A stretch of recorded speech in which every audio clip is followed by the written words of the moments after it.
Hi student. आज का जो टॉपिक है वो इस चीज़ पर है कि आज हम लोग ये पता करेंगे कि क्वांटम नंबर कैसे निकाला जाता है। तो क्वेश्चन जो टॉपिक है वो है tick two solve quantum number. ठीक। तो क्वांटम नंबर क्या होता है? क्वांटम नंबर किसी एटम मतलब परमाणु के इलेक्ट्रॉन की स्थिति और ऊर्जा को बताता है। जो भी नंबर किसी एटम के इलेक्ट्रॉन की स्थिति और ऊर्जा को बताए वो सभी नंबर क्या कहलाएंगे? Quantum number.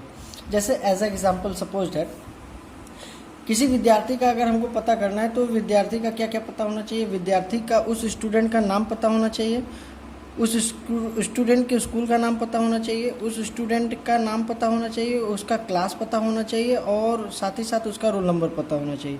इतना पता होने पर हम क्या कर सकते हैं? हम विद्यार्थी का पता कर सकते हैं।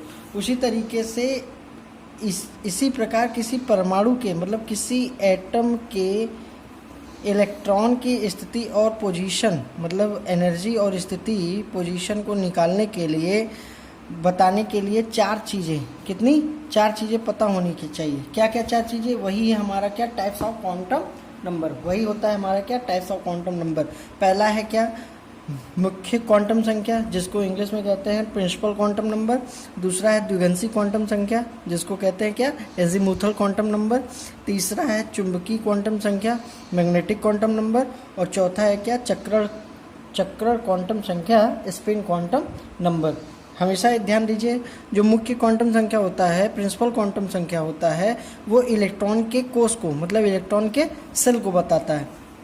द्विघांसी क्वांटम संख्या, एजीमुथल क्वांटम संख्या क्या करता है? इलेक्ट्रॉन के उपकोष को मतलब सबसेल को बताता है।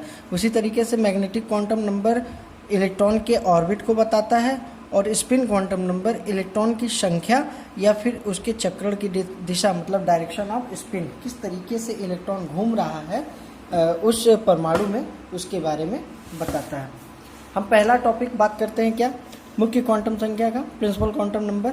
It is represented by small n. इसको स्मॉल एन से रिप्रेजेंट किया जाता है। It is represented by small n, इसको स्मॉल एन से रिप्रेजेंट किया जाता है। साथ ही साथ represented the cell of a electron.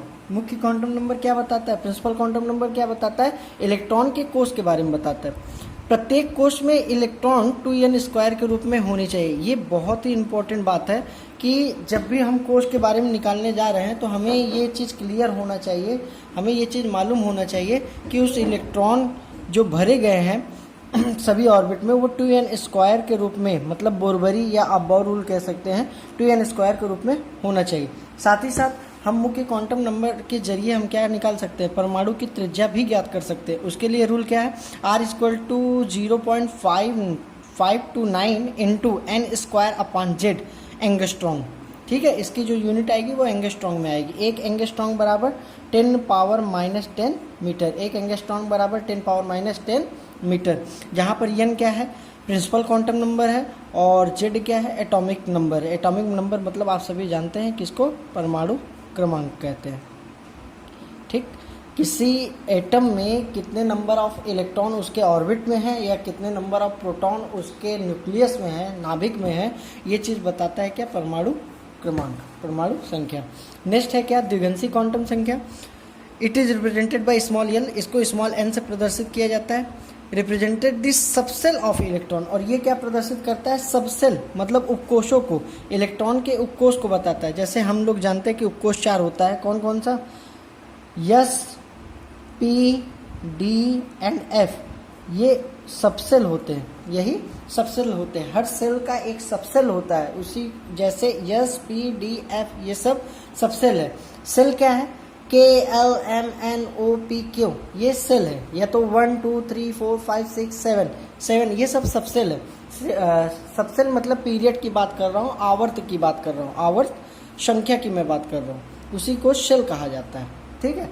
और हर सेल का सबसेल होता है क्या? SPDF। साथ ही साथ it is depends upon principal quantum number. ये क्या करता है? प्रिंसिपल क्वांटम नंबर पर निर्भर होता है। यह मुख्य क्वांटम संख्या पर निर्भर होता है। और इसकी जो वैल्यू होती है वो वैल्यू होती है कितनी? L = n-1। L = n-1। अगर n की वैल्यू 1 है तो L की वैल्यू 0 होगी। अगर n की वैल्यू 2 है तो l की वैल्यू 1 होगी। अगर n की वैल्यू 3 है तो l की वैल्यू 2 होगी। उसी तरीके से अगर n की वैल्यू 4 है तो l की वैल्यू 3 होगी। और ये निश्चित है, अगर l की वैल्यू 0 आई तो s सबसेल की बात हो रही है, अगर l की वैल्यू 1 आई तो p सबसेल की बात हो रही है, या अगर l की वैल्यू 2 आई तो d सबसेल की बात हो रही है। उसी तरीके से अगर l की वैल्यू 3 आई तो f सबसेल की बात हो रही है। ये निश्चित है, इस क्रम को याद करना पड़ेगा। उसी तरीके से चुंबकीय क्वांटम संख्या, मैग्नेटिक क्वांटम नंबर क्या है? It is represented by small m। इसको स्मॉल m से प्रदर्शित किया जाता है। Represented the orbit of electron, किसी इलेक्ट्रॉन की कक्षक को प्रदर्शित करता है, किसी इलेक्ट्रॉन की कक्षक को प्रदर्शित करता है। It is depends upon azimuthal quantum number, ये प्रिंसिपल क्वांटम नंबर और एजीम्यूथल पर दोनों पर डिपेंड करता है।